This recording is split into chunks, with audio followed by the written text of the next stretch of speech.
Once upon a time, a potter was making several jars out of wet clay.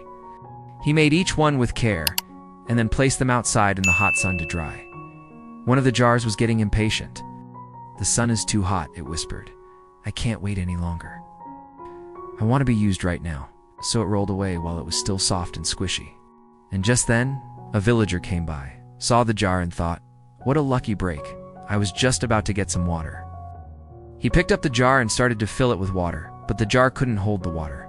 It collapsed in his hands. It hadn't been hardened off enough to do what it was supposed to do. So the villager put the jar down and walked away, leaving it there to dry in the dirt.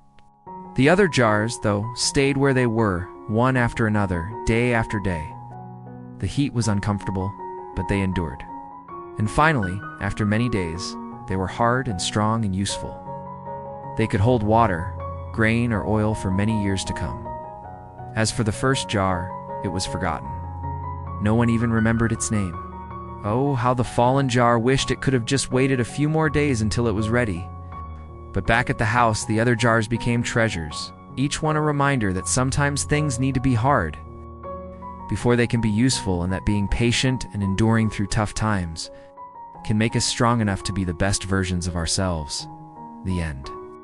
Once upon a time, there was a young student who always wore glasses. One day he was so careless that he dropped them on the ground. The frame cracked and one lens was chipped. He felt ashamed. He knew everyone would laugh at him, so he wore his glasses only at home. Whenever he went outside, he would take them off and pretend he didn't need them. One day, his teacher noticed this and asked, "Why don't you wear your glasses to school?" The boy replied, "They're broken, ma'am. Everyone will laugh at me." The teacher picked up the glasses, put them on, and smiled. "Do you know what I see through these lenses? I see the world more clearly, even if the frame is not perfect. It's better to see the truth with broken glasses than to be blind with pride." The boy thought deeply about his words. He realized that it's better to be yourself and accept your flaws than to pretend you're perfect. From then on, he wore his glasses to school without shame. He understood that what truly matters is not how you look, but what you can do, and the truth you can see.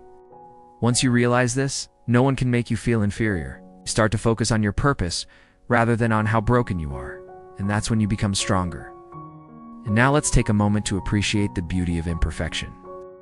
Just like the boy with his glasses, we all have flaws that make us unique. These flaws may seem like cracks in our seemingly perfect lives, but they're what make us who we are. They're the broken pieces of our stories that, like the boy, we often try to hide. But just as the teacher showed him, our imperfections don't define us. Instead, they make us stronger and more resilient. So let's embrace our flaws and celebrate the fact that we're all perfectly imperfect. Let us focus on the truth we can see and the purpose we serve, rather than on how broken we may seem. Because in the end, it's not our appearance that matters most, but what we do and how we choose to see the world. So go out into the world and be your wonderfully imperfect self. Embrace the cracks in your story, for they're what make you beautifully you.